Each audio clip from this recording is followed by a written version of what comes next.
Oscar BEVIS, IFL, TV, MTK Global, Louie Lynn, you have just given me a headache watching that. Oh, thank you, mate. Cheers. Yeah, good fight, wasn't it? It was a hard fight and good experience.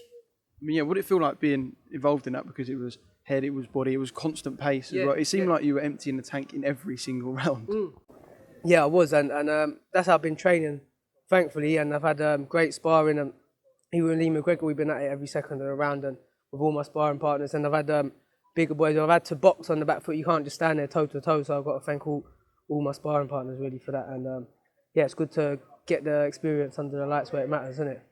Well, yeah, and that is a serious win as well. I mean, that geezer's beaten Baluta, who's going in with Mick Connolly next. Right, yeah, and that Baluta beat TJ Dehenny, Dave Oliver-Joy. So that was a major step up, and that's a massive win. I don't know if people realise how big of a win that is for you. Yeah, well, to be honest, I didn't even no disrespect to them guys. I don't know. I haven't really heard of them or looked onto his record, to be honest with you. But I think definitely going forward, I need to do a bit more research and know what I'm up against. You know what I mean? I only got 2 rounds, but now I think it's time to make sure that I watch their fight so I know what I'm up against. But I believe, I can adapt and hopefully I'll prove that.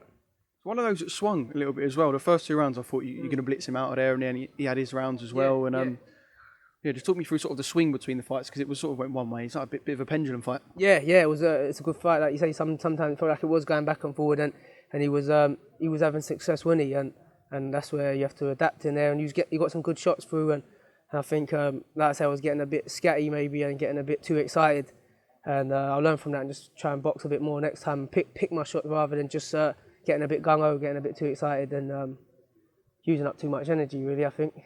And the viewers will not be complaining, I'll tell you that.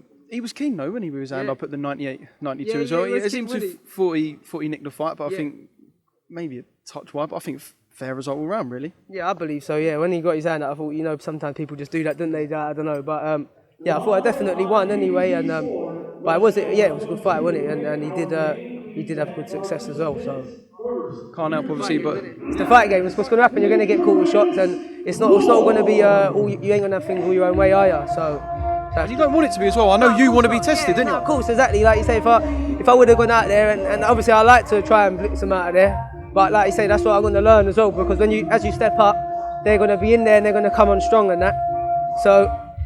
Dangerous. So it's good. In the back of my head, I'm thinking, are we going to get copyrighted by the music? And you're fucking dancing, Liberty. Yeah. I can't help but notice WBC belt. I'm just going to tilt it down there. The WBC International Silver. Yeah. Is it? Yeah. You're wearing a WBC cap in the week as well. I mean, it's a beauty, isn't it? Yeah, no, it's a blessing, and it's a dream come true. Like ever since I started boxing as a kid, 9 years old, I used to get the boxing news magazine as I was travelling on the train to Crawley Amateur Boxing Club, my first gym.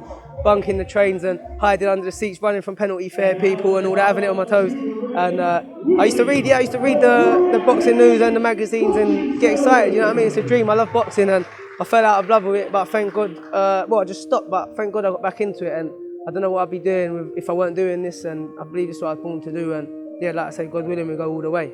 Them training inspectors will be running from you if they watch them, mate. I'll tell you that. Yeah. They won't catch me now. But with that belt, obviously, we've seen it a bit with, I know Frank's got a lot of fighters who've run like the WBO European, and you can skip that domestic scene, but I've just heard you saying 3 interviews in a row with Buncey, Devon, with another channel as well. You want domestic fights, you want a British title? Yeah, of course, that's it. And I think it's important to, you know what I mean, you've got to be the best in your country before you sort of press on, can't sort of duck down and try and think, I'm going to miss him, miss them or whatever. But like I say, I'm happy to fight whoever, but I just want to keep progressing now and get some more titles now.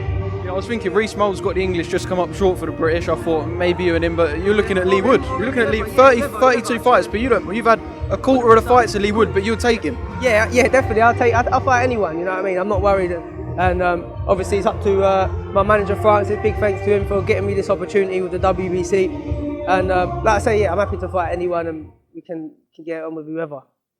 Just finally, a quick message about your team as well, because perhaps after the result with Daniel, a few people might have perhaps doubted your team, if we're being brutally honest, but you and Denzel fronting it for the last couple of months as well, bringing success to the Peacock. Cool, and I'm happy to do that, and I'm proud as a Peacock, and I'm so blessed to be at the Peacock thanks to Francis Warren. He told me that I'll go to the Peacock, and I like it there from the first day. I loved it. They're a great team. They're all so knowledgeable. They know their boxing. and they know how to get you like in top condition, and they're clever, you know what I mean? And just got to listen to them. If I listen to them, I'm sure I'll do well because they know their stuff. And sometimes tonight I didn't listen to them, and I have to make sure I listen to them basically, you know what I mean? But yeah, like I say, all massive thanks to them every day. They're there training us boys like every day, putting all the work in, and yeah, it's a pleasure to be at the Peacock. God bless, mate. Well done Thank you, tonight. mate. God bless you too, Oscar. Cheers, mate.